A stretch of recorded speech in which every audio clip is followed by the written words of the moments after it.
Hello, my name is Sal DiFusco, and it's really great to be here right now to be able to film this DVD, this instructional guitar DVD. The first style that I would like to explore with all of you would be the funk style. And I've learned a lot of my funk techniques, honestly, from listening to a lot of music from the 70s. The 70s and the 80s, bands like Earth, Wind and Fire, the Funkadelics, a lot of the disco music that was happening in the late 70s into the 80s. And I did play in groups during that time that played a lot of that type of music.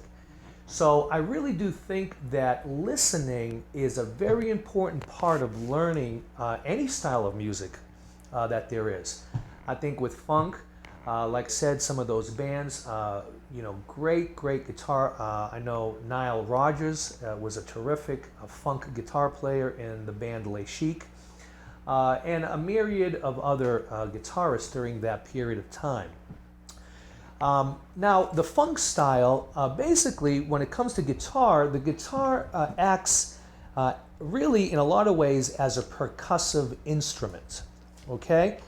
So it's almost like a drum. Well, in that case, it really, in any style of music, the guitar could be used as a percussive instrument. But I think in funk especially, it kind of, with all the other rhythmical things that are happening with the drums and the bass, the guitar sort of fits right in there and things. So I would say with funk style guitar, the important note is the 16th note.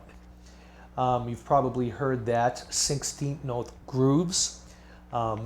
So I think it's very important, number one, as you begin to study a funk style of guitar, you got to understand that with the right hand, you are mainly going to be playing 16th note rhythms. So you're going to be doing alternate picking up and down 16th notes. So a good way to start practicing funk, I think, as always, it's good to use a metronome.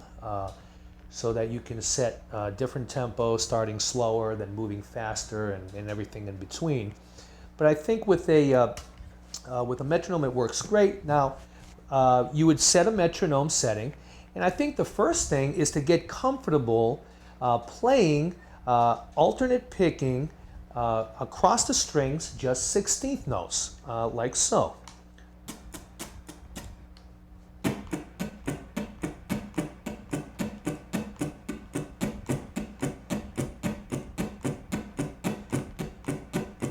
And then you can get gradually faster. And then even faster. And get used to your wrist moving up and down across the strings like that. Then get gradually faster. Now I'm just muting all the strings with my left hand, and I'm just playing 16th notes. 1, 2, 3, 4. 1A and a 2A and a 3A and a 4A and I'll go slower now. 1A and a 2A and a...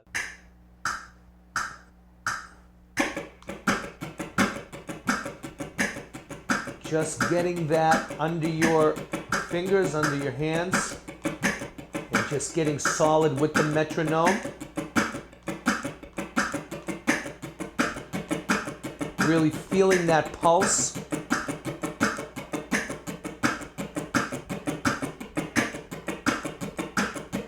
That's a terrific thing to practice.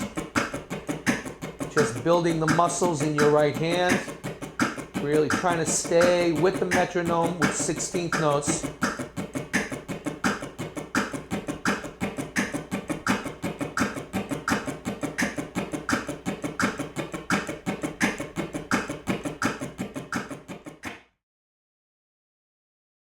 One, two, three, four.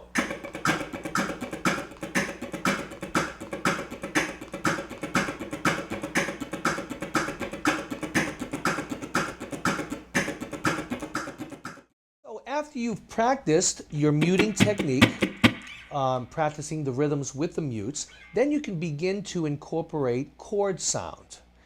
One chord that is a very powerful chord that we use in funk style guitar is the dominant 9 chord.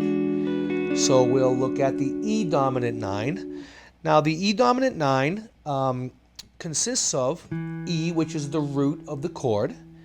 Then we have the third, which is G sharp.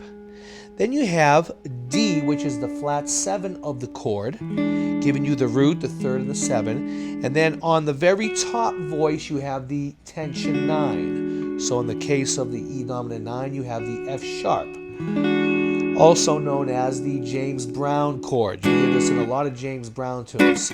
So very funky chord, very commonly used in the funk idiom. Then you can begin practicing some of these rhythms using chord sounds.